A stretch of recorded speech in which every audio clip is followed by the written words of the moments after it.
কিন্তু আমরা মানুষরা এভাবে বলি, আহা বেচারা লোকটা খুব গরিব, এই লোকটার জীবনে শুধু সমস্যা আর সমস্যা। আর ধনীদের দেখে আমরা মুগ্ধ হই। আমাদের প্রিয় নবী বলেছেন যে একজন ধনী লোকের বেহেশতে প্রবেশ করা গরিবের চেয়ে অনেক বেশি কঠিন। আর পবিত্র কোরআন বলছে সূরা আনফাল অধ্যায় নম্বর ৮ আয়াত নম্বর ২৮, ধন সম্পদ তোমাদের জন্য পরীক্ষা, এটা পরীক্ষা। আমরা বোকা তাই এভাবে চিন্তা করি যে এই লোকটার অনেক টাকা, আল্লাহ অনেক রহমত দিয়েছেন, এটা একটা পরীক্ষা। যদি এই রহমত ঠিক মতো ব্যবহার না করেন, এটা অবশ্যই রহমত, তবে এই পরীক্ষায় ফেল করার সম্ভাবনা অনেক বেশি। যেমন ধরেন বোর্ডের একটা পরীক্ষার প্রশ্ন গত বছরের কথা, ২ বছর আগের কথা, ২০০২ সালের কথা। সেবারের প্রশ্ন খুব কঠিন ছিল, বেশিরভাগ ছাত্রছাত্রী উত্তর দিতে পারেনি। পরের বছর সেই প্রশ্নটা আসলো না, তখন এটা বলা বোকামি, ও দুঃখ, এবার তো আসলো না, আপনি তো খুশি হবেন যে এবার আসেনি। তাহলে সম্পদ একটা পরীক্ষা। তাহলে যাদের ধন সম্পদ নেই তাদের জন্য ধনীদের তুলনায় বেহেশতে যাওয়াটা অনেক সহজ। আল্লাহ এক একজনকে এক একভাবে পরীক্ষা করেন। সেজন্য আল্লাহ বলেছেন তোমাদের ধন সম্পদ যেন তোমাদেরকে আল্লাহ তাআলার স্মরণে উদাসীন না করে, এটা একটা পরীক্ষা। নিজে সন্তুষ্ট থাকা। আর আমাদের নবী মুহাম্মদ সাল্লাল্লাহু আলাইহি ওয়াসাল্লাম বলেছেন, এটা আছে সহিহ বুখারীতে খণ্ড নম্বর ৮ হাদিস নম্বর ৪৪৭। নবী বলেছেন, যদি কারো কাছে একটা পর্বত সমান স্বর্ণ থাকে, সে এরকম আর একটা চায়। যদি কারো কাছে এক পাহাড় স্বর্ণ থাকে, তারপরও সে আরেকটা স্বর্ণের পাহাড় চায়। আর সর্বশেষে তার মুখগহ্বর পূর্ণ হয় কবরের মাটি দিয়ে। সে যত ধনী লোকই হোক, হয়তো সে পৃথিবীর মধ্যে সবচেয়ে ধনী লোক, তারপরও সে আরো বেশি সম্পদ চায়। মানুষ সন্তুষ্ট হয় না, বেশিরভাগ মানুষ কখনোই সন্তুষ্ট হয় না। আল্লাহ পবিত্র কোরআনে বলেছেন সূরা নিসা অধ্যায় নম্বর ৪ আয়াত নম্বর ৩২ যে আল্লাহ যেটা দিয়ে অন্য মানুষকে শ্রেষ্ঠত্ব দান করেছেন সেটার উপরে তোমরা কোনো রকম লালসা করো না। এভাবে বলবেন না যে হে আল্লাহ তুমি অমুককে অনেক সম্পদ দিয়েছো, অমুককে অনেক সুন্দর একটা গাড়ি দিয়েছো, এমন কিছু আল্লাহর কাছে চাইবেন না যেটা অন্য কাউকে আল্লাহ দিয়েছেন। এতে লোকসান হবে আপনার। আর আমাদের প্রিয় নবী মুহাম্মদ সাল্লাল্লাহু আলাইহি সাল্লাম বলেছেন, এটা আছে সহিহ বুখারীতে খণ্ড নম্বর ৪, আমাদের নবী বলেছেন যে সেই লোকদের দেখো যাদের ভাগ্য তোমার চেয়ে খারাপ, সেই সব লোককে দেখো না যারা তোমার চেয়ে বেশি ভাগ্যবান। তা না হলে তোমরা আল্লাহ তাআলাকে স্মরণ করায় অবহেলা করতে পারো, তা না হলে প্রতিপালকের প্রতি অকৃতজ্ঞ হয়ে যেতে পারো। তাহলে নবী বলেছেন তাদেরকে দেখো যাদের ভাগ্য খারাপ। তখন আপনি বলছেন আচ্ছা এই লোকটার তো কোনো গাড়ি নেই, আমার একটা মারুতি অন্তত আছে। তাকে দেখবেন না যারা সে মার্সিডিজ, ও আমার মার্সিডিজ নেই কেন, ওই লোকের গাড়ি নেই, আমার তো একটা আছে। আপনি আল্লাহকে ধন্যবাদ জানাবেন। যখন মার্সিডিজ গাড়ির মালিকের সাথে নিজেকে তুলনা করবেন, ও আমার কেন মার্সিডিজ গাড়ি দিলেন না, তাদেরকে দেখবেন যাদের ভাগ্য খারাপ। তাহলে আপনি আল্লাহ সুবহানাহু ওয়া তাআলাকে স্মরণ করছেন। আর এটাই বৈশিষ্ট্য মানুষের। এরকম একটা গল্প যে এক লোকের মনে অনেক দুঃখ, কারণ তার কোনো জুতো নেই। তারপরে সে একটা লোককে দেখলো যার একটা পাই নেই। লোকটা অভিযোগ করতো আল্লাহর কাছে যে জুতো নেই, আল্লাহর কাছে অভিযোগ করতো আমার কোনো জুতো নেই। তারপর সেই লোকটাকে দেখলো যার একটা পা নেই, তখন সে আল্লাহকে ধন্যবাদ জানালো, আমার অন্তত দুটো পা আছে। তাহলে সন্তুষ্ট হওয়া একটা পরীক্ষা। আমাদের নবী মুহাম্মদ সাল্লাল্লাহু আলাইহি ওয়াসাল্লাম বলেছেন, এটা আছে সহিহ বুখারীতে খণ্ড নম্বর ৮ যে সত্যিকারের সম্পদ হচ্ছে সন্তুষ্ট হওয়া, ধন সম্পত্তি নয়। সত্যিকারের সম্পদ হলো সন্তুষ্ট হওয়া, পরিতুষ্ট হওয়া। আপনার যা কিছু আছে সেটার জন্য বলবেন আলহামদুলিল্লাহ, সকল প্রশংসা আল্লাহর। তাহলে হবেন সত্যিকারের মুমিন, হবেন সত্যিকারের বিশ্বাসী, হবেন সত্যিকারের মুসলিম, সন্তুষ্ট থাকবেন। অনেকে এভাবে বলে যে কোন কারণে আল্লাহ সুবহানাহু ওয়া তাআলা কিছু মানুষকে জন্ম থেকেই বানিয়েছেন স্বাস্থ্যবান, কিছু মানুষকে আল্লাহ সুস্বাস্থ্য দেন, আর কেউ জন্মায় অসুখ বিসুখ নিয়েই, হয়তো বংশগত কোনো রোগ, হার্ট ডিজিজ, কেউ বা জন্মায় বিকলাঙ্গ হয়ে। আল্লাহ কি অবিচার করছেন? আল্লাহ পবিত্র কোরআনে বলেছেন সূরা নিসা অধ্যায় নম্বর ৪ আয়াত ৪০, আল্লাহ সুবহানাহু ওয়া তাআলা কারোর সাথে অনুপরিমাণে জুলুম করেন না। এটা একটা পরীক্ষা। আল্লাহ এক একজনকে এক একভাবে পরীক্ষা করেন। এরকম হতে পারে যে শিশু এখন জন্মাচ্ছে, সে সময় মাসুম, নিষ্পাপ, তার কোনো দোষ নেই। আর পবিত্র কোরআন বলছে সূরা আনফাল অধ্যায় নম্বর ৮ আয়াত নম্বর ২৮ যে তোমাদের ধন সম্পদ আর সন্তান সন্ততি তোমাদের জন্য পরীক্ষা। আল্লাহ কথাটা আবারও বলেছেন অধ্যায় নম্বর ৬৩ আয়াত নম্বর ৯ যে তোমাদের ধন সম্পদ সন্তান সন্ততি তোমাদেরকে যেন আল্লাহ তাআলার স্মরণে উদাসীন না করে। এরকম হতে পারে যে পরীক্ষা নেওয়া হচ্ছে বাবা মার, এটা বাবা মার জন্য পরীক্ষা। এরপর আপনারা দেখবেন যখন কোনো মানুষের উপর বিপর্যয় আসে, সেটা হয় পরীক্ষা অথবা একটা শাস্তি। যে লোকগুলো আল্লাহ তাআলার পথ থেকে দূরে সরে গেছে তাদের জন্য এটা শাস্তি, আর যারা আল্লাহর পথে আছে তাদের জন্য পরীক্ষা। হতে পারে যে বাবা মা খুব ভালো মুসলিম, 5 ওয়াক্ত নামাজ পড়েন, হয়তো জাকাত দিয়েছেন, হজ পালন করেন, রমজান মাসে রোজা রাখেন, আল্লাহ তাদের একটা সন্তান দিলেন জন্ম থেকে যার হার্টের সমস্যা। সত্যিকারের মুসলিম, সত্যিকারের মুমিন বলবে আলহামদুলিল্লাহ, আল্লাহ তাআলা তোমাকে অনেক ধন্যবাদ, আল্লাহ তাদের পরীক্ষা করছেন। আরেকটা লোক যে কৃতজ্ঞ নয় আর এই পরীক্ষায় হয়তো পাশও করবে না, সে বলবে কেন, সে লাফালাফি শুরু করবে, আল্লাহর কাছে অভিযোগ করবে যে কেন আল্লাহ তাআলা আমাকে এমন বিকলাঙ্গ সন্তান দিলেন জন্ম থেকে যার হার্টের সমস্যা। আর পরীক্ষা যত কঠিন পুরস্কার তত বেশি, পরীক্ষা যত কঠিন পুরস্কারের পরিমাণ তত বেশি। যেমন ধরেন আপনি পরীক্ষা দিচ্ছেন বিএ ডিগ্রি এক্সামিনেশন, যদি পাশ করেন তাহলে আপনি graduate, BA graduate in arts. তবে যদি এমবিবিএস পরীক্ষায় পাশ করেন তাহলে গ্র্যাজুয়েট হবেন, নামের আগে ডক্টর বসাবেন, ডক্টর। কিন্তু এমবিবিএস পরীক্ষায় পাশ করা এটা বিএ পরীক্ষায় পাশ করার চেয়ে অনেক বেশি কঠিন। তাহলে পরীক্ষা যত কঠিন পুরস্কারও তত বেশি। হতে পারে আল্লাহ এই বাবা মাকে সাধারণ বেহেশতে পাঠাতে চান না, পাঠাবেন জান্নাতুল ফেরদৌসে। তারা ধার্মিক, তারপরও আল্লাহ তাদের বেশি পুরস্কার দিতে চাচ্ছেন। আর এই কারণেই আমাদের প্রিয় নবী মুহাম্মদ সাল্লাল্লাহু আলাইহি সাল্লাম বলেছেন, এটা আছে সুন্নান আল তিরমিজিতে, এক লোক জিজ্ঞেস করলো এই পৃথিবীতে কাকে সবচেয়ে বেশি পরীক্ষা দিতে হয়? নবী উত্তরে বললেন যে আল্লাহ সুবহানাহু ওয়া তাআলার সকল নবী রাসূলকে সবচেয়ে বেশি পরীক্ষা দিতে হয়। এরপরে যারা নবী রাসূলগণের ঘনিষ্ঠ, যারা নবী রাসূলগণের মতো, তারপরে যারা সাহাবীগণের মতো। আর একজন লোকের ঈমান যত বেশি মজবুত পরীক্ষাটা তত বেশি কঠিন। তাকওয়া যত বেশি থাকে আল্লাহ তত কঠিন পরীক্ষা দেবেন। আপনি কোথাও এমবিবিএস নিয়ে পড়াশোনা করছেন কারণ বেশি নম্বর পেয়েছিলেন এইচএসসিতে, সেজন্য এখানেও পরীক্ষা কঠিন। এমবিবিএস পাশ করাটাও বেশ কঠিন। তাহলে এখানেও নবী রাসূলগণের তাকওয়ার সাথে সাধারণ মানুষের তাকওয়ার কোনো তুলনায় হয় না। যেহেতু তারা ছিলেন নবী এবং রাসূল, তাই তাদেরকেও পরীক্ষা করা হয়েছে। কোনো নবী রাসূলকে এই পরীক্ষা না নিয়ে ছেড়ে দেওয়া হয়নি। তাদের তাকওয়া লেভেল অনেক উপরে। নবী রাসূলকে অনেক বেশিবার পরীক্ষা করা হয়েছে সাধারণ মানুষের চেয়ে। আপনার বাচ্চা অনেক বেশি, অনেক কঠিন। তাহলে আপনার তাকওয়া যদি বেশি হয় আল্লাহ আপনাকে পরীক্ষা করবেন। সত্যিকারের মুমিন কোনো বিপর্যয়ের মধ্যে পড়লে বলে সুবহানাল্লাহ, সকল প্রশংসা আল্লাহর, আলহামদুলিল্লাহ। সে ধরে নেয় এটা একটা পরীক্ষা। কোনো বিপর্যয় আসলে সেটা হয় একটা পরীক্ষা অথবা একটা শাস্তি। নবীগণের তাকওয়া অনেক বেশি, তাদের জন্য এটা শাস্তি না, এটা পরীক্ষা। আর তারা পাশ করেছেন। যদি কারো জীবনে কোনো ভালো কিছু ঘটে সেটা হয় একটা পুরস্কার অথবা পরীক্ষা। সম্পদ হতে পারে পুরস্কার অথবা একটা পরীক্ষা। ভালো কোনো কিছু ঘটলে সেটা হয় পুরস্কার নয়তো একটা পরীক্ষা। অনেকে আল্লাহর পথ থেকে দূরে সরে যায়, তারপরে বলে আমাকে সম্পদ দাও, আল্লাহর সম্পদ দেন, তারপরে তারা পরীক্ষা ফেল করে। তাহলে এই পৃথিবীতে তারা তাদের ইচ্ছে মতো আরামায়েশ করে, কিন্তু আখিরাতে শুধু ক্ষতিগ্রস্ত হয়। দান একটা পরীক্ষা, সন্তুষ্ট হওয়া পরীক্ষা, সন্তান সন্ততিও পরীক্ষা। অনেক সময় আমরা মুসলিমরা আল্লাহ তাআলার কাছে অভিযোগ করি যে আল্লাহ তোমার কাছে এত দোয়া করি তবু তুমি কবুল করো না কেন? আল্লাহ পবিত্র কোরআনে বলেছেন তোমরা আমাকে ডাকো আমি তোমাদের ডাকে সাড়া দেব। তবে আমার আপনার ডাকে আল্লাহ সবসময় সাড়া দেন না। পরস্পর বিরোধী মনে হচ্ছে। আল্লাহ বলেছেন আমাকে ডাকো আমি সাড়া দেব, তবে অনেক সময় দোয়া করছি কিন্তু কবুল হচ্ছে না। আল্লাহ পবিত্র কোরআনে বলেছেন সূরা বাকারা অধ্যায় নম্বর 2 আয়াত 216, তোমরা যা পছন্দ করো সেটা হয়তো তোমাদের জন্য ভালো না, আর যেটা পছন্দ করো না সেটা হয়তো ভালো। তোমরা এটা জানো না, তবে আল্লাহ জানেন। উদাহরণস্বরূপ ধরেন একজন তরুণ ছেলে, বয়স হয়তো 20 বছর, সে দোয়া করছে হে আল্লাহ সুবহানাহু ওয়া তাআলা একটা বিএমডব্লিউ দিয়ে দাও। জানেন না বিএমডব্লিউ নাম শুনেছেন কিনা? বিএমডব্লিউ মোটরসাইকেল, আমি চাই একটা বিএমডব্লিউ মোটরসাইকেল, খুব ভালো মোটরসাইকেল। ছেলেটা দোয়া করলো, আল্লাহ সাড়া দিলেন না। হয়তো আল্লাহ জানেন যে আল্লাহ যদি তাকে মোটরসাইকেল দিতেন সে অ্যাক্সিডেন্ট করতো, পা ভেঙে ফ্র্যাকচার হতো, পঙ্গু হয়ে পড়ে থাকতো। তাহলে এখানে আল্লাহ সুবহানাহু ওয়া তাআলা তার ডাকে সাড়া দিয়েছেন সাড়া না দেওয়ার মাধ্যমে। আল্লাহ তার ডাকে সাড়া দিয়েছেন সাড়া না দেওয়ার মাধ্যমে। আল্লাহ তাকে মোটরসাইকেল দেননি কারণ সে ভালো বান্দা, সে খুব ভালো মানুষ, সে যা যাচ্ছে তা ভালো হবে না আমি জানি, কিন্তু সে জানে না তাই আল্লাহ দিচ্ছেন না। এভাবে আল্লাহ সাড়া দিচ্ছেন সাড়া না দেওয়ার মাধ্যমে। আবার কিছু লোকজন আছে, যেমন আল্লাহ বলেছেন পবিত্র কোরআনে সূরা বাকারা অধ্যায় নম্বর 2 আয়াত 15 ও 16, এখানে ভণ্ডদের কথা বলা হচ্ছে। আল্লাহ তাদের রশি দেবেন, তারা বিভ্রান্তের মতো ঘুরে বেড়াবে। তারা সম্পদ চেয়েছে, আল্লাহ দিয়েছেন।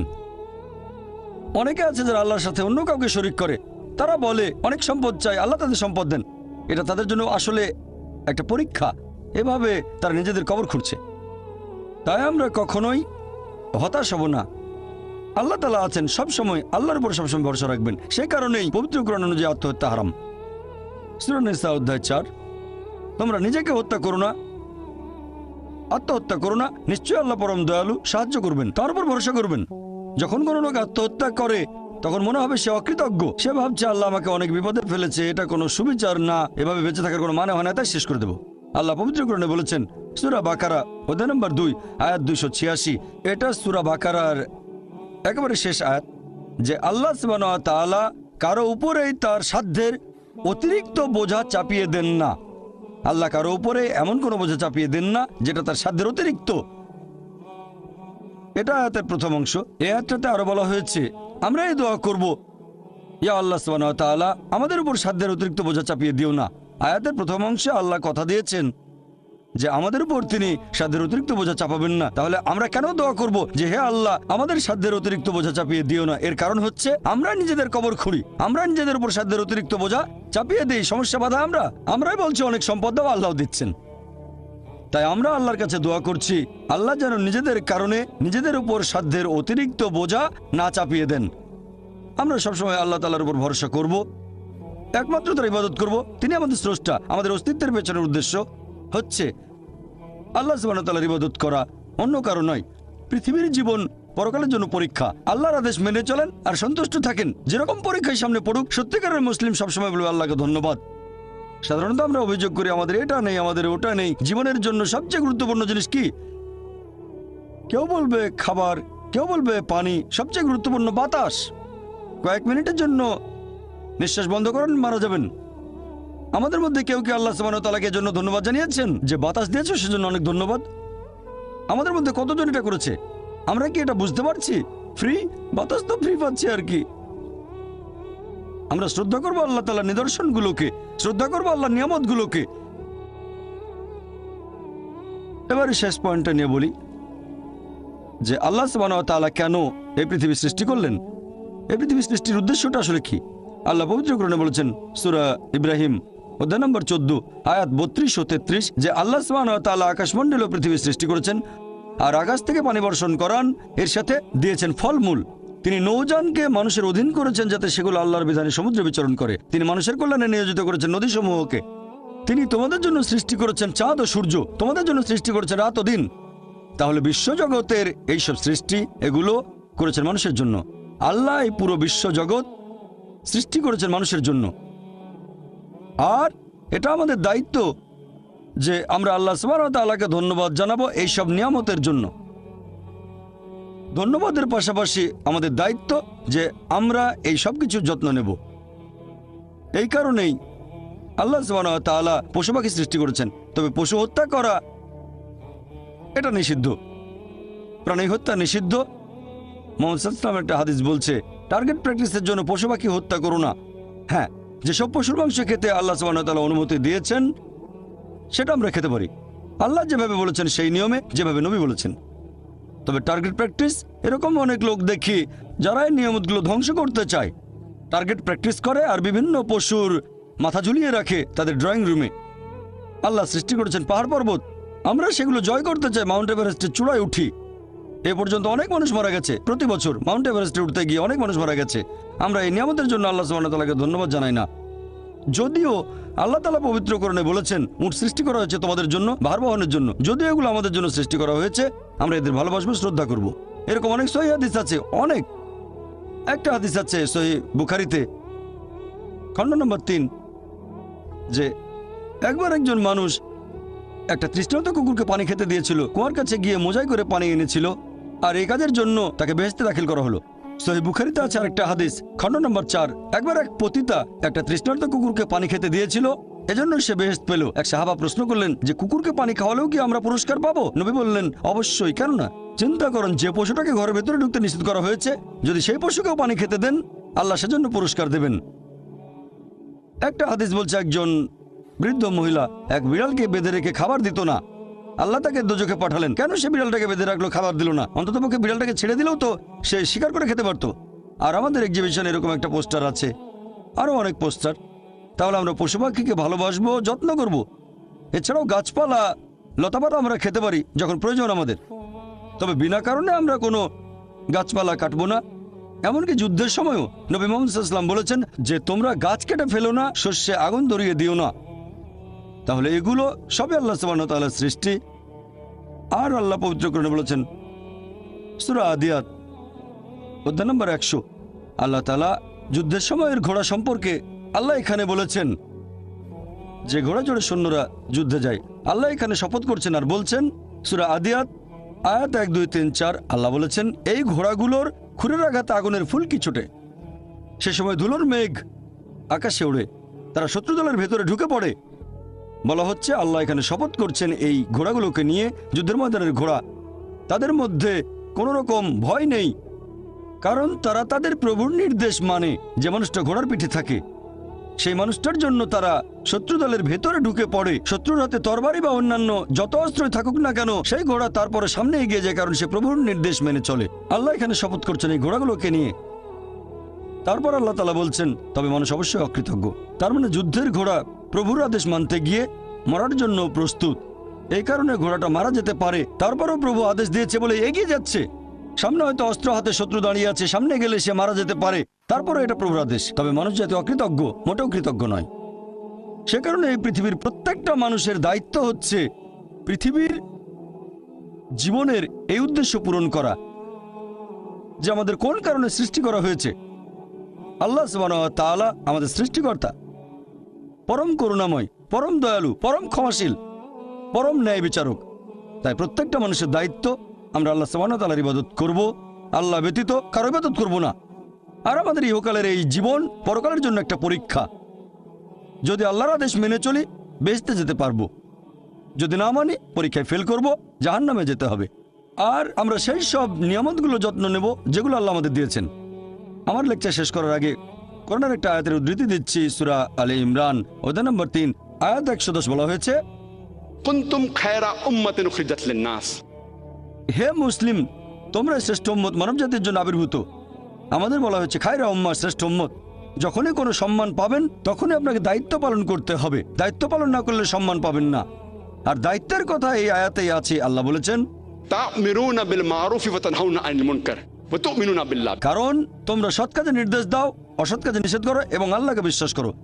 প্রত্যেক মানুষের দায়িত্ব হচ্ছে প্রচার করা, সে যতখানি জানে। যদি সৃষ্টির পেছনের উদ্দেশ্যটা জানেন সেটা অন্যদের বলেন। আমাদের সৃষ্টি করা হয়েছে আল্লাহ সুবহানাহু ওয়া তাআলার ইবাদত করার জন্য, অন্য কারো না। ইহকালের জীবন পরকালের জন্য পরীক্ষা। মানুষকে আহ্বান করেন সত্যের পথে, সত্যের পথে চলে আসতে বলেন।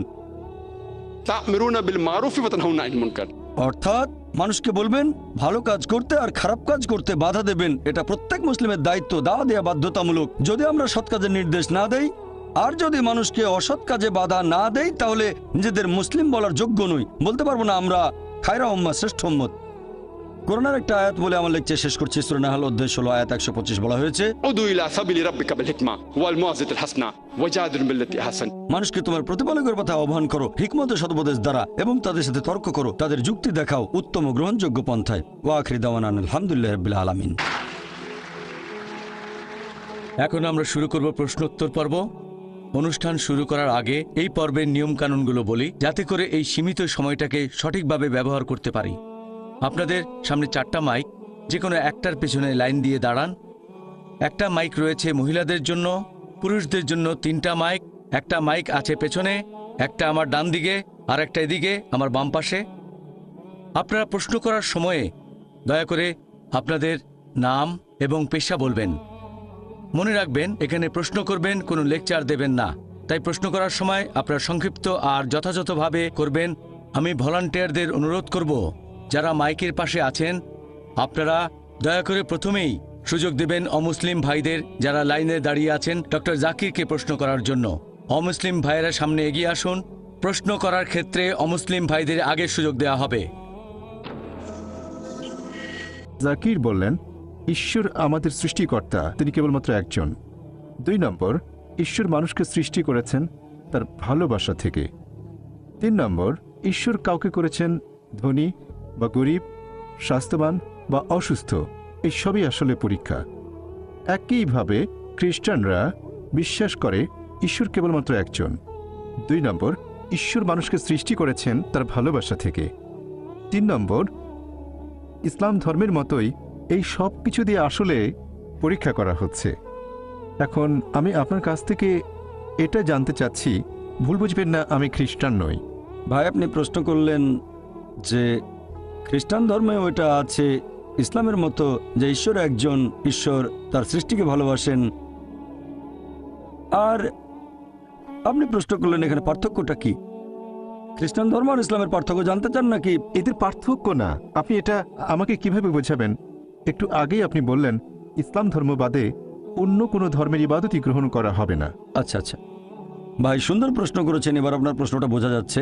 প্রথমে আপনি একটা মন্তব্য করেছিলেন, প্রশ্নবোধক চিহ্ন থাকলে বোঝা যায়, মন্তব্য হলে প্রশ্ন খুঁজে নিতে হয়। ইসলাম ধর্মে ইবাদতের বিভিন্ন কার্যকলাপের সাথে অন্যান্য ধর্মের ইবাদতের মধ্যে পার্থক্যটা কি, ইসলামে আলাদা কি আছে? খ্রিস্টান ধর্ম বলছে ঈশ্বর একজন, আরও বলছে যে ঈশ্বর আমাদের ভালোবাসেন। ইসলাম বলছে আল্লাহ একজন, ইসলাম বলছে আল্লাহ তার সৃষ্টিকে ভালোবাসেন। ইসলাম ইবাদত করতে বলছে খ্রিস্টান ধর্ম, তাই বলছে এখন এই ইবাদতের মধ্যে পার্থক্যটা কি ইসলাম আর খ্রিস্টান ধর্মে? অথবা ইসলাম ধর্মে আলাদা এমন কি আছে যেটা অন্য কোনো ধর্মে নেই, বিশেষ করে খ্রিস্টান ধর্ম? ভাই, যদি আপনি একটু মনোযোগ দিয়ে কোরআন পড়েন সঠিকভাবে, আমার লেকচারে বিভিন্ন বিষয় ব্যাখ্যা করেছি, এরপর যদি বাইবেলও পড়েন সঠিকভাবে, যদি সঠিক ব্যাখ্যা পড়েন, আমরা জানি যীশু খ্রিস্ট বা ঈসা আলাইহিস সালাম আল্লাহ সুবহানাহু ওয়া তাআলা প্রেরিত একজন নবী ও রাসূল। সেই মুসলিম আসলে মুসলিম নয় যদি সে যীশু খ্রিস্টকে নবী বলে বিশ্বাস না করে। আমরা মানি যে তিনি অলৌকিকভাবে জন্মেছিলেন কোনো পুরুষের হস্তক্ষেপ ছাড়াই। আমরা মানি যে তিনি হলেন মসীহ অর্থাৎ খ্রিস্ট। আমরা মানি যে তিনি আল্লাহর নির্দেশে জন্মান্ধর কুষ্ঠরোগীদের সুস্থ করেছিলেন। আমরা মানি যে তিনি আল্লাহর নির্দেশে মৃত মানুষকে জীবন দিয়েছেন। তবে আমাদের মধ্যে পার্থক্য আছে। অনেক খ্রিস্টান আছে যারা বলে যে যীশু খ্রিস্ট নাকি নিজেকে ঈশ্বর বলে দাবি করেছিলেন। তাহলে একটা হলো বাইবেলের সাথে পার্থক্য, আর একটা পার্থক্যের জায়গায় হচ্ছে খ্রিস্টানরা যেটা মনে করে, যেটা প্র্যাকটিস করে, এটার সাথে যে পার্থক্য। অনেক খ্রিস্টান বলে যে যীশু খ্রিস্ট নিজেকে ঈশ্বর বলে দাবি করেছিলেন। যখন তারা বলে যে ঈশ্বর একজন, তারা বলে যীশু খ্রিস্ট হলেন সর্বশক্তিমান। আর এই ব্যাপারটাতে আমরা মুসলিমরা আপত্তি জানাই। গোটা বাইবেলে একেবারে পরিষ্কার করে বলা এমন একটা অনুচ্ছেদ পাবেন না যেখানে যীশু খ্রিস্ট তার নিজের মুখে বলেছেন যে আমি ঈশ্বর অথবা আমার উপাসনা করো। তাহলে একজন সাধারণ খ্রিস্টানের কাছে ইবাদত করা হলো যীশু খ্রিস্টের ইবাদত বা উপাসনা করা। আমি আবার আগের কথাটা বলছি, গোটা বাইবেলে একেবারে পরিষ্কার করে বলা এরকম একটা অনুচ্ছেদ পাবেন না যেখানে যীশু খ্রিস্ট তার নিজের মুখে এই কথাটা বলেছেন যে আমি ঈশ্বর অথবা আমার উপাসনা করো। যদি কোনো খ্রিস্টান আমাকে পুরো বাইবেল থেকে এমন একটা অনুচ্ছেদ দেখাতে পারে যেখানে যীশু খ্রিস্ট নিজের মুখে বলেছেন যে আমি ঈশ্বর অথবা আমার উপাসনা করো, আমি ডক্টর জাকির নায়েক, তাহলে আজকে খ্রিস্টান ধর্ম গ্রহণ করব। তরবারের নিচে আমি আমার মাথা রাখছি। আমি অন্য মুসলিমদের পক্ষ নিয়ে কথা বলছি না, কারণ বাইবেল পড়লে দেখবেন এটা বলা হচ্ছে গসপেল অফ জন অধ্যায় নম্বর 14 অনুচ্ছেদ 28, যীশু খ্রিস্ট নিজের মুখে বলেছেন আমার পিতা আমার চেয়ে মহান। গসপেল অফ জন অধ্যায় নম্বর 10 অনুচ্ছেদ 29, আমার পিতা সবার চেয়ে মহান। গসপেল অফ ম্যাথিউ অধ্যায় নম্বর 12 অনুচ্ছেদ 28, আমি ঈশ্বরের আত্মার সাহায্যে শয়তানকে তাড়িয়ে দিই। গসপেল অফ লুক অধ্যায় 11 অনুচ্ছেদ 20, আমি ঈশ্বরের আঙুলের সাহায্যে শয়তানকে তাড়িয়ে দিই। গসপেল অফ জন অধ্যায় 5 অনুচ্ছেদ 30, আমি নিজের থেকে কিছুই করতে পারি না, আমি যেমন শুনি তেমন বিচার করি, আর আমার বিচার ন্যায্য, কারণ আমি আমার ইচ্ছা পূরণ করি না, আমার পিতার ইচ্ছা পূরণ করি। যদি কেউ বলে আমি নিজের ইচ্ছা পূরণ করি না, আল্লাহর ইচ্ছা পূরণ করি, সে মুসলিম। সেজন্য আমার লেকচারে বলেছিলাম যে যীশু খ্রিস্ট আসলে ছিলেন একজন মুসলিম। কোরআন এটা বলছে সূরা আলী ইমরান অধ্যায় 3 আয়াত 52, আবার আছে গসপেল অফ জন অধ্যায় 17 অনুচ্ছেদ 3, এই হলো অনন্ত জীবন যাতে তোমরা জানতে পারো যীশু খ্রিস্টকে যাকে ঈশ্বর পাঠিয়েছেন। এরপর আছে গসপেল অফ জন অধ্যায় 14 অনুচ্ছেদ 24, যে কথাগুলো শুনছো সেগুলো আমার নয় বরং আমার পিতার যিনি আমাকে পাঠিয়েছেন। এরপর পরিষ্কার বলা হয়েছে বুক অফ অ্যাক্টস অধ্যায় 2 অনুচ্ছেদ 22, হে ইসরায়েলবাসী মনোযোগ দিয়ে শোনো, নাজারেত শহরের যিশু ঈশ্বর মনোনীত একজন মানুষ, তোমাদের মাঝে অনেক অলৌকিক কাজ করবে, ঈশ্বর তাকে দিয়ে করাবেন, তোমরা তার সাক্ষী থাকবে। ঈশ্বর মনোনীত মানুষ তোমাদের মাঝে সে অলৌকিক কাজ করবে যেগুলো ঈশ্বর তাকে দিয়ে করাবেন, তোমরা তার সাক্ষী থাকবে। তাহলে যীশু খ্রিস্ট ছিলেন আল্লাহ তাআলার গুরুত্বপূর্ণ একজন নবী, তবে তিনি আল্লাহ নন। কখনোই বলেননি আমার ইবাদত করো। তবে দুর্ভাগ্যজনকভাবে খ্রিস্টান চার্চ এখন প্রচার করে মোক্ষ লাভের কথা। বাইবেলে স্বর্গের কথা বলা হয়েছে, নরকের কথা বলা হয়েছে, তবে ইহকালের জীবনের উদ্দেশ্যটা সেখানে বিস্তারিত বলা হয়নি। এ ব্যাপারে কেউ কিছু বলেনি, তবে পল কিছু কথা বলে গেছেন। পলের কথা আছে করিন্থিয়ানসে অধ্যায় নম্বর 15, পল বলছেন 1 করিন্থিয়ান অধ্যায় 15, যদি যীশু খ্রিস্ট আমাদের পাপের ভার বহন করে মৃত্যুবরণ না করেন, আমাদের বিশ্বাস তাহলে ভিত্তিহীন, আমাদের সবকিছু ভিত্তিহীন। তার মানে যীশু খ্রিস্ট আমাদের পাপের বোঝা নিয়ে মৃত্যুবরণ করেছেন পলের কথা অনুযায়ী। আর তারা বাইবেলের একটা অনুচ্ছেদের কথা বলে, গসপেল অফ জন অধ্যায় 3 অনুচ্ছেদ 16, ঈশ্বর জগৎকে এত ভালোবাসেন যে একমাত্র জাতপুত্রকে দান করলেন, তাকে যদি কেউ বিশ্বাস করে সে বিনষ্ট হয় না বরং অনন্ত জীবন পায়। তাহলে স্যালভেশন বা মোক্ষলাভ চার্চের কথা অনুযায়ী হচ্ছে বিশ্বাস করব যীশু খ্রিস্ট আমাদের পাপের বোঝা নিয়ে মারা গেছেন, তাহলে আপনি স্বর্গে যেতে পারবেন, বেহেশতে যেতে পারবেন। এখন এই একমাত্র জাতপুত্র, এখানে জাত শব্দটাকে গসপেল অফ জন অধ্যায় 3 অনুচ্ছেদ 16 থেকে বাদ দেওয়া হয়েছে। খ্রিস্টান ধর্মের উচ্চপদস্থ 32 জন বিশেষজ্ঞ বাদ দিয়েছেন।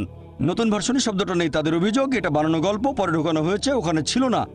তারা খ্রিস্টান ধর্মকে নিজের মতো করে বানিয়ে নিয়েছে। তবে যীশু খ্রিস্ট নিজের মুখে বলেছেন, এক লোক যিশুর কাছে আসলো, গসপেল অফ ম্যাথিউ অধ্যায় নম্বর 19 অনুচ্ছেদ 16 এবং 17, হে ভালো প্রভু, আমি কোন ভালো কাজটা করব যাতে অনন্ত জীবন পেতে পারি? আমি কোন ভালো কাজ করব যাতে স্বর্গে যেতে পারি? যীশু খ্রিস্ট তার উত্তরে বললেন যে তুমি আমাকে ভালো বলছো কেন? ভালো আর কেউ নয়, আছে শুধু একজন, সর্বশক্তিমান ঈশ্বর। তোমরা যদি অনন্ত জীবন পেতে চাও তাহলে ঈশ্বরের আদেশ মেনে চলো।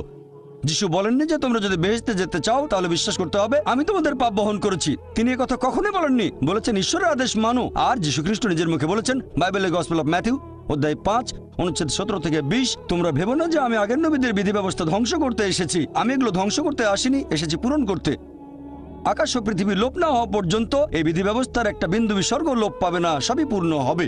আর যারা এই বিধি ব্যবস্থা পালন করে অন্যদেরকে শিক্ষা দেয় তারা স্বর্গের রাজ্যে মহান গণ্য হবে। আর যারা এই বিধি ব্যবস্থার সামান্য একটু আদেশ অমান্য করে তাদের স্বর্গরাজ্যে তুচ্ছ গণ্য করা হবে। যদি তোমাদের ন্যায়নিষ্ঠতা শিক্ষক আর ফরিসীদের ন্যায়নিষ্ঠকে অতিক্রম না করে তাহলে তোমরা স্বর্গের রাজ্যে প্রবেশ করতে পারবে না।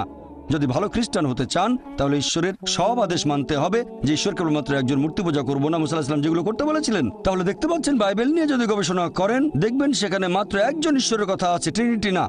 আল্লাহ পবিত্র কোরআনে বলেছেন সূরা নিসা অধ্যায় 4 আয়াত 171, ولا تقولوا ثلاثة তোমরা ট্রিনিটি বলো না, انتهوا خير لكم। নিবৃত হবে, এতে তোমাদের কল্যাণ। যদি বলেন ঈশ্বরের একের ভিতরে 3, সেটা হবে শিরক, মোক্ষ লাভ করতে পারবেন না। ট্রিনিটি সম্পর্কে কোথাও বলা হয়নি, বাইবেলের কোনো জায়গাতে ট্রিনিটি উল্লেখ করা হয়নি, তবে শব্দটা কোরআনে আছে।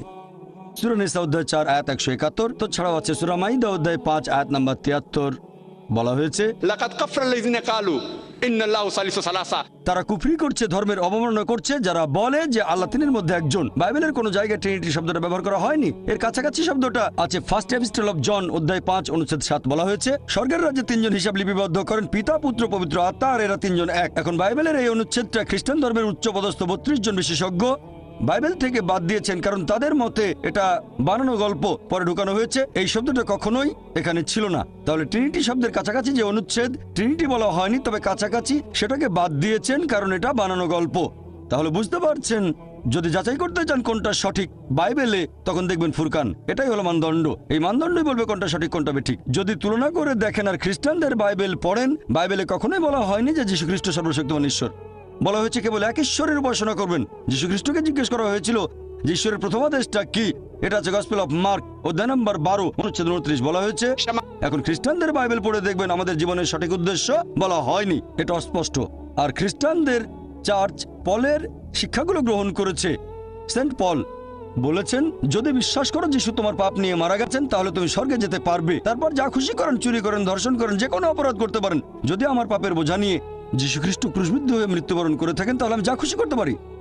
যেমন ধরেন কেউ আমাকে বললো একটা রেস্টুরেন্টে গিয়ে যা ইচ্ছে খেতে পারেন, আমি বিল দিয়েছি, তখন আমি ইচ্ছে মতো খাবো, চিকেন, মাটন, বিরিয়ানি যা ইচ্ছে খেতে পারি। তাহলে যীশু খ্রিস্ট যদি আমার পাপের বোঝা নিয়ে মৃত্যুবরণ করেন তখন যে কোনো পাপ করতে পারবেন, তারপরে বেহেশতে যাবেন, শুধু মানবেন যিশু পাপের বোঝা নিয়ে মারা গেছেন। তাহলে খ্রিস্টানদের চার্চ এটা শিক্ষা দেয়, বাইবেলে এমন কথা বলা হয়নি। এজন্য আমার ভিডিও ক্যাসেট দেখতে পারেন, similarities between Islam and Christianity, সেখানে সাদৃশ্যগুলোর কথা বলেছি। সেজন্যই বলেছিলাম যীশু খ্রিস্ট মানুষকে যে শিক্ষা দিয়েছেন সেটা ইসলাম, মানে আল্লাহর কাছে আত্মসমর্পণ। রবি, আর আমি আইআইটির ছাত্র।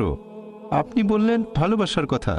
আমার কাছে যেটা মনে হয় যে প্রেম, আমি যদি ভগবানকে প্রেম করি তাহলে এই সততা ইত্যাদি, আপনি যে ভালো গুণাগুণের কথা বলেছেন যেগুলো আমাদের মধ্যে থাকা উচিত, আল্লাহর একজন বান্দার যেগুলো থাকা উচিত, সেগুলো তো তখন এমনিতেই চলে আসবে। তাহলে এইসব নিয়ম কেন? আল্লাহ আপনাদের কোরআনে যেগুলো বলেছেন এই নিয়ম মানা কি জরুরি? আমি যদি ভগবানকে প্রেম করি সেটা কি তাহলে যথেষ্ট নয়? শুধু এভাবেই কি আমি ভগবান বা আল্লাহর প্রশংসা করতে পারি না? ভাই একটা প্রশ্ন করলেন, আমি প্রশ্নটা আরেকবার বলছি।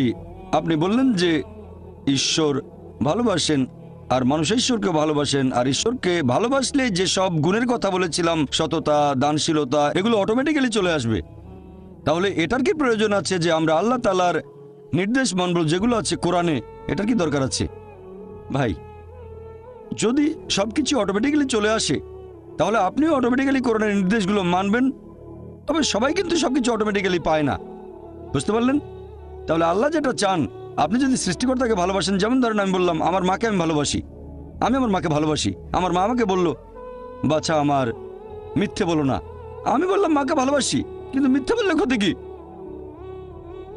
আমার মা বলল আমাকে এক গ্লাস পানি দাও, মা তোমাকে খুব ভালোবাসি, তোমাকে পানি খাওয়াতে পারবো না। আমি অসুস্থ, কয়েকটা ট্যাবলেট এনে দাও, মা আমি তোমাকে খুব ভালোবাসি। যদি আমার মায়ের নির্দেশগুলো না মেনে চলি, তাহলে এই ভালোবাসা দিয়ে কি হবে? এটা মূল্যহীন, শুধু মুখের কথা। সেজন্য আল্লাহ পবিত্র কোরআনে বলেছেন সূরা আনকাবুত অধ্যায় নম্বর 29 আয়াত নম্বর 2, যদি শুধু মুখে বলো ঈমান এনেছি, আল্লাহ তোমাদের পরীক্ষা করবেন। যদি বলেন আল্লাহকে ভালোবাসেন, আমি আল্লাহকে ভালোবাসি, আল্লাহ এতে ছেড়ে দেবেন না, অবশ্যই পরীক্ষা করবেন। শুধু যদি বলেন আল্লাহকে ভালোবাসি, শুধু যদি বলেন ঈমান এনেছি, আল্লাহকে বিশ্বাস করি, অবশ্যই আল্লাহ আমাদের পরীক্ষা করবেন। তাহলে এই জীবন একটা পরীক্ষা। এরপর যখন পরীক্ষা দিতে যাবেন, আপনি যদি সেই পরীক্ষার নিয়ম কানুন না জানেন, তাহলে সমস্যা হবে। যেমন ধরেন আপনি একটা পরীক্ষা দিতে বসবেন, প্রথমে আপনি দেখবেন সেই পরীক্ষার সিলেবাসটা কি, তারপর সেই সিলেবাস অনুযায়ী পড়বেন। এখন আল্লাহ বেশ কিছু কথা বলেছেন, আমি আপনার সঙ্গে একমত। কিছু জিনিস বা গুণ যেমন সততা, দানশীলতা, এগুলো মানুষের ভেতরে থাকে, আল্লাহ এগুলো দিয়েছেন। তবে অনেক কিছুই তো আমরা জানি না।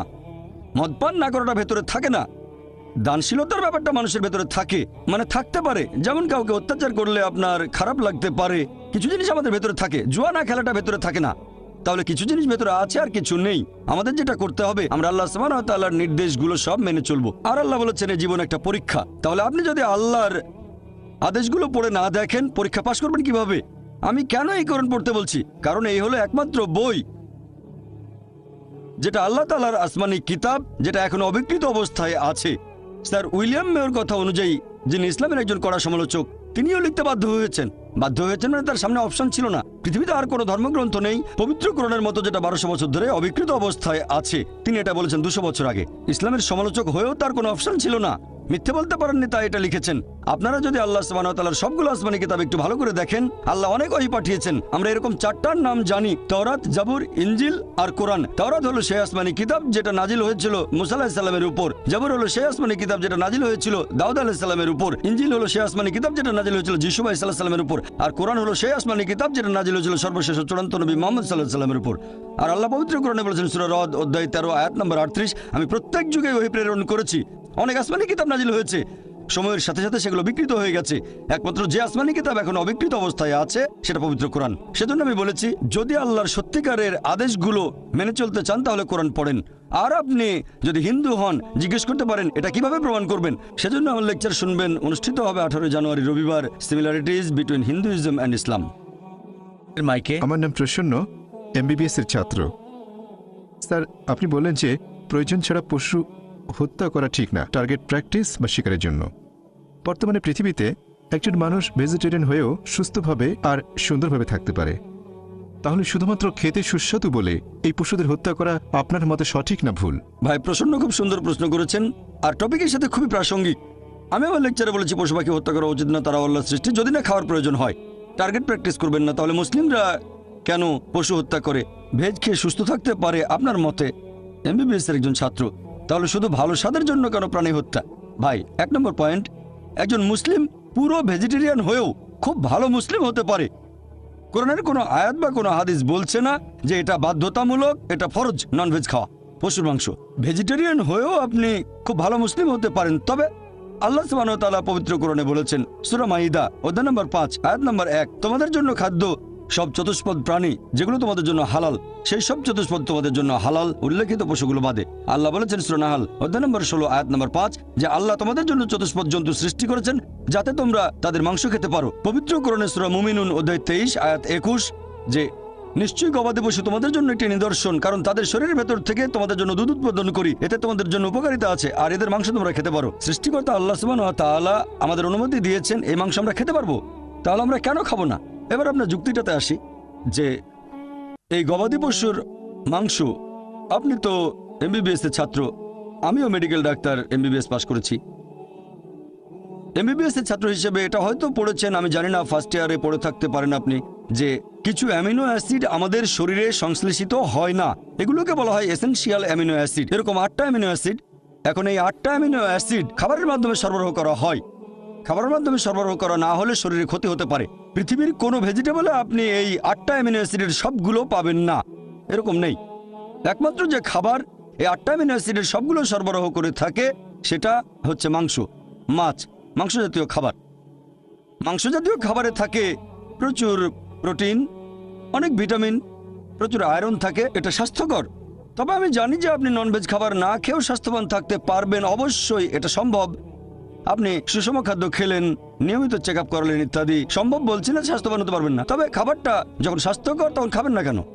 অনেকে এখানে কারণ দেখায় যে আমরা পশুদের কষ্ট দিচ্ছি, এ ব্যাপারে পরে বলছি। এখন আপনি যদি তৃণভোজী প্রাণীদের দাঁতগুলো দেখেন, গরু, ছাগল, ভেড়া, তাদের দাঁতগুলো সমান। তারা শুধু শাকসবজি খায়, কখনো মাংস জাতীয় খাবার খাবে না। আবার যদি মাংসাশী প্রাণীদের দাঁতগুলো একটু খেয়াল করেন, বাঘ, চিতাবাঘ, সিংহ, এদের দাঁতগুলো সুচালো, দাঁতগুলো তীক্ষ্ণ, শুধু মাংস খায়, কখনো ঘাস খাবে না। এখন যদি মানুষের দাঁতগুলো দেখেন, আয়নার সামনে দাঁড়ালে দেখতে পাবেন, আমিও দাঁড়ালে দেখতে পাবো যে আল্লাহ তাআলা আমাদের সমান দাঁত এবং সুচালো দাঁত দুটোই দিয়েছেন। যদি আল্লাহ তাআলা, যদি সৃষ্টিকর্তা চাইতেন আমরা শুধু ভেজ খাবার খাবো, তাহলে এই সুচালো দাঁত দিলেন কেন?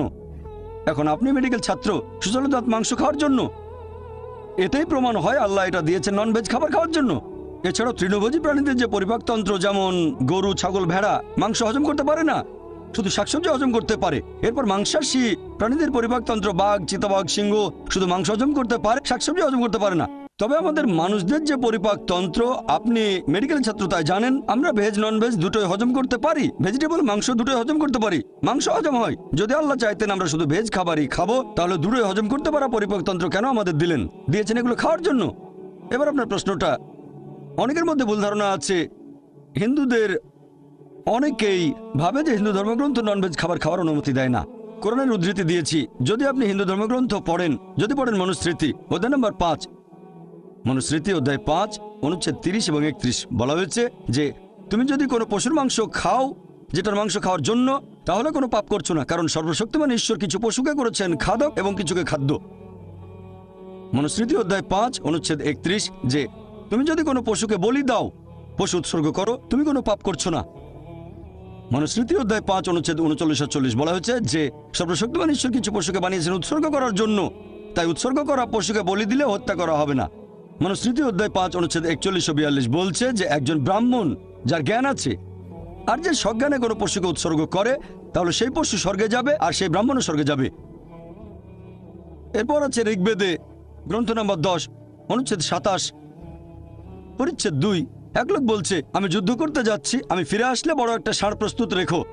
এরপর ঋগ্বেদ গ্রন্থ নম্বর 10 অনুচ্ছেদ 28 পরিচ্ছেদ 4 বলা হয়েছে যে ইন্দ্র তিনি বলছেন আমার খাওয়ার জন্য ষাঁড় প্রস্তুত রেখো, ষাঁড়ের মাংস খাবে।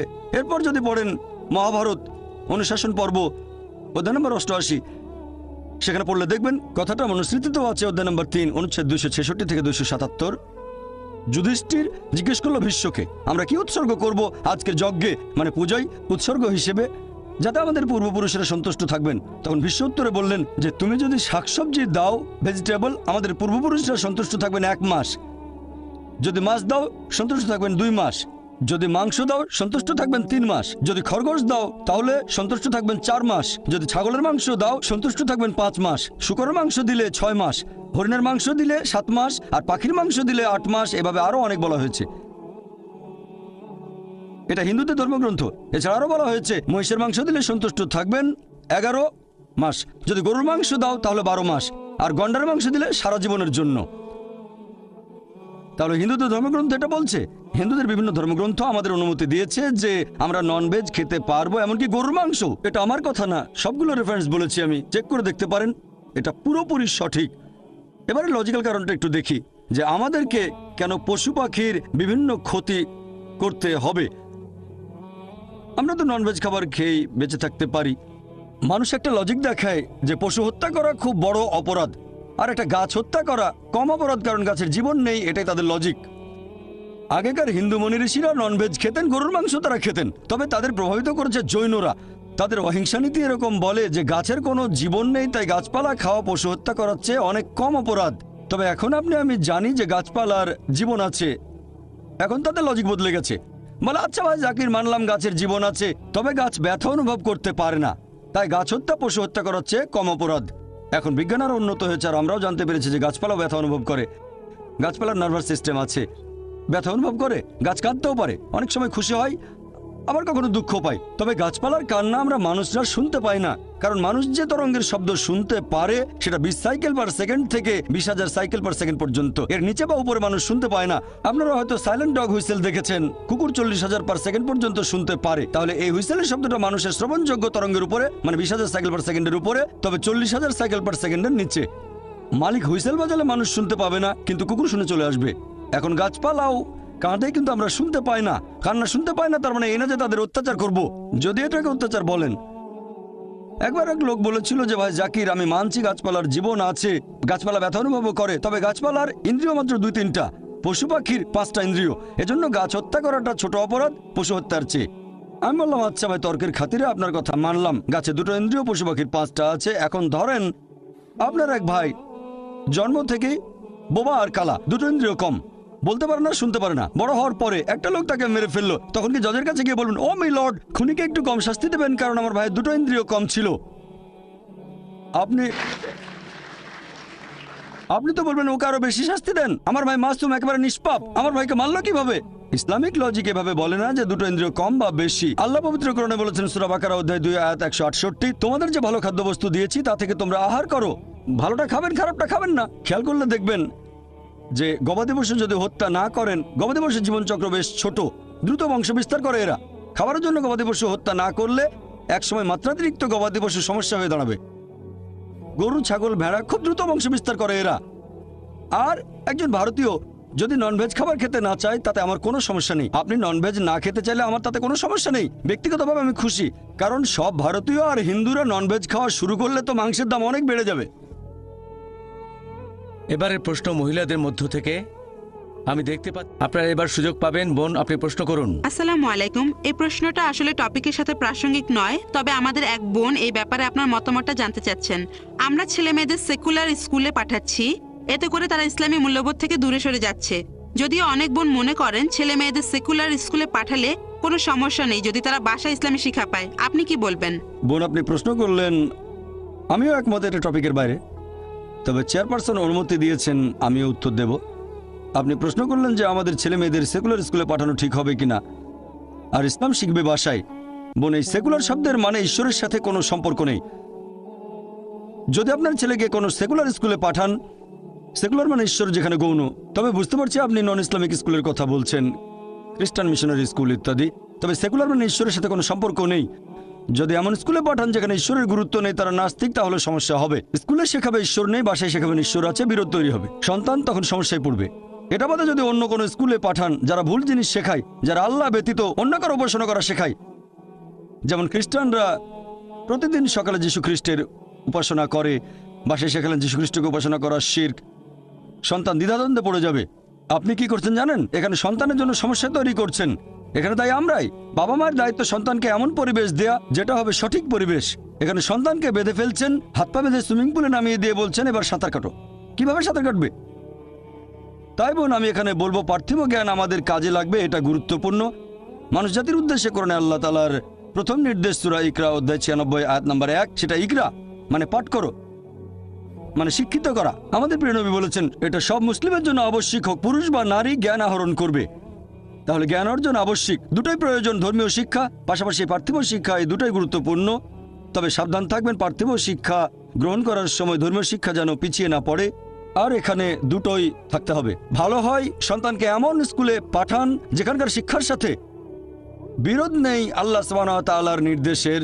তবে সবচেয়ে ভালো যে স্কুলে দুই ধরনের শিক্ষাই দেয়া হয়। চিন্তা করেন, এমন স্কুলে পাঠালেন যেখানে পড়ানো হয় ডারউইনের থিওরি যে মানুষ বাঁদর থেকে এসেছে। আল্লাহ বলেছেন আমরা এসেছি আদম এবং হাওয়া থেকে। সন্তান দ্বিধাদ্বন্দ্বে পড়ে যাবে। কতগুলো দ্বিধা দূর করতে পারবেন? সবচেয়ে ভালো ইসলামিক স্কুল, কিন্তু দুর্ভাগ্যজনকভাবে আমাদের ইসলামিক স্কুলের সংখ্যা অনেক কম। তবে আলহামদুলিল্লাহ সুম্মা আলহামদুলিল্লাহ, এখন ভারত সহ পুরো পৃথিবী জুড়েই অনেক ইসলামিক স্কুল গড়ে উঠেছে। কিছু স্কুল ভালো মানের, কিছু মাঝারি মানের, আবার কিছু নিচু মানেরও আছে। এখন আমাদের উচিত তাদের সাহায্য করা যারা এরকম স্কুল চালু করছে। আলহামদুলিল্লাহ, আমাদের Islamic research foundation IRF educational trust 3 বছর আগে একটা স্কুল চালু করেছে বোম্বেতে। এটার নাম ইসলামিক ইন্টারন্যাশনাল স্কুল। আমরা চেষ্টা করি সন্তানদের সেই শিক্ষা দিতে যেটা আমরা পাইনি ছোটবেলায়, আমাদের যেটা ঘাটতি ছিল। এই স্কুল শুরু করেছি, আর ইনশাল্লাহ এখানে ফর্মাল শিক্ষার পাশাপাশি এটাকে আমি সেকুলার বলবো না, অঙ্ক সাবজেক্ট সেকুলার না, বিজ্ঞান সেকুলার না। আমি এটাকে বলি ফর্মাল শিক্ষা, কারণ বিজ্ঞান একটা ইসলামিক সাবজেক্ট আমার মতে। অঙ্ক ইসলামিক সাবজেক্ট, বিখ্যাত অনেক গণিতজ্ঞ মুসলিম, বিখ্যাত অনেক বিজ্ঞানী মুসলিম। তাই আমি বিজ্ঞানকে সেকুলার শিক্ষা বলবো না, আমি এটাকে অমুসলিমদের কাছে বলবো ফর্মাল শিক্ষা, মুসলিমদের কাছে বলবো এটা ইসলামিক সাবজেক্ট। তবে সঠিকভাবে শেখাতে হবে, বৈজ্ঞানিক ফ্যাক্ট, কোনো অনুমান বা থিওরি না, যেমন ডারউইনের থিওরি ইত্যাদি। তাহলে আমাদের সন্তানদের সঠিক পরিবেশ দেওয়াটা গুরুত্বপূর্ণ। খেয়াল রাখবেন যেন সঠিক শিক্ষা পায়, এটাই সবচেয়ে ভালো। যদি এমন কোনো স্কুলে সন্তানকে পাঠান যারা ভুল জিনিস শিক্ষা দেয়, তারপর আপনি আমার বাসায় তাকে আল্লাহ সুবহানাহু ওয়া তাআলা সম্পর্কে বললেন, ধর্ম সম্পর্কে বললেন, বোন এটা আগুন নিয়ে খেলা, আমি বলবো কোনো ইসলামিক স্কুলে দেন, আশা করি উত্তরটা পেয়ে। আজকে এখানে আসতে পেরে খুব ভালো লাগছে, যদিও আমি একজন অমুসলিম। পবিত্র বাইবেলের ওল্ড টেস্টামেন্টে একথা বলা আছে যে ঈশ্বর রাত এবং দিন সৃষ্টি করলেন একেবারে প্রথম দিনে। তারপরে ঈশ্বর সৃষ্টি করলেন সূর্য এবং চাঁদ। সূর্য যদি না থাকে তাহলে দিন আর রাত কিভাবে আসবে? একইভাবে পবিত্র কোরআনে বলা হয়েছে যে সূর্য পৃথিবীর চারপাশে ঘুরে। এটা আছে 21 অধ্যায়ের 22 নম্বর আয়াতে। কোরআনে যে ঈশ্বর বিশ্ব জগৎকে নিয়ন্ত্রণ করে, আমার সন্দেহ হচ্ছে ঈশ্বর কি বিশ্বজগৎ সৃষ্টির সময় কোনো রকম ভুল করেছিলেন? আর আমার মতে পবিত্র বাইবেল আর কোরআনের এই কথাগুলো আধুনিক বিজ্ঞানের বিরুদ্ধে। একটু ব্যাখ্যা করেন। ভাই আপনার নামটা বলবেন, আর কোরআনের ব্যাপারে যেটা বললেন আমি ঠিকমতো শুনতে পাইনি। প্রথমে আপনার নাম, আর কোরআন যে কথাটা বলছে যে সূর্য, কোরআনের সূরা নম্বর 6 6 নম্বর সূরা কি সূর্য প্রদক্ষিণ করে? আপনি বললেন 21, 22 অধ্যায় 21 আয়াত 22, অধ্যায় নম্বর 21 আয়াত 22 যে সূর্য প্রদক্ষিণ করে। না, সম্ভবত এটা 6 নম্বর সূরাতে। আচ্ছা, তবে 21 নম্বর অধ্যায়ের 22 নম্বর আয়াত বলছে ঈশ্বর বিশ্ব জগৎ নিয়ন্ত্রণ করেন। হ্যাঁ, আপনার মতে এটা বিজ্ঞানের বিপক্ষে যায়। হ্যাঁ, ভাই আপনি প্রশ্ন করলেন, বললেন যে খ্রিস্টানদের বাইবেল পড়েছেন আর বাইবেলের কয়েকটা অনুচ্ছেদ উল্লেখ করলেন, এরপর কোরআনের ব্যাপারে রেফারেন্সটা আপনি বলেননি। বললেন বাইবেলে আছে ঈশ্বর প্রথম দিনে সৃষ্টি করলেন দিবস এবং রাত্রি। আপনি যেটা বলেছেন সেটা আছে বাইবেলের প্রথম বইতে, বুক অব জেনেসিস অধ্যায় 1 অনুচ্ছেদ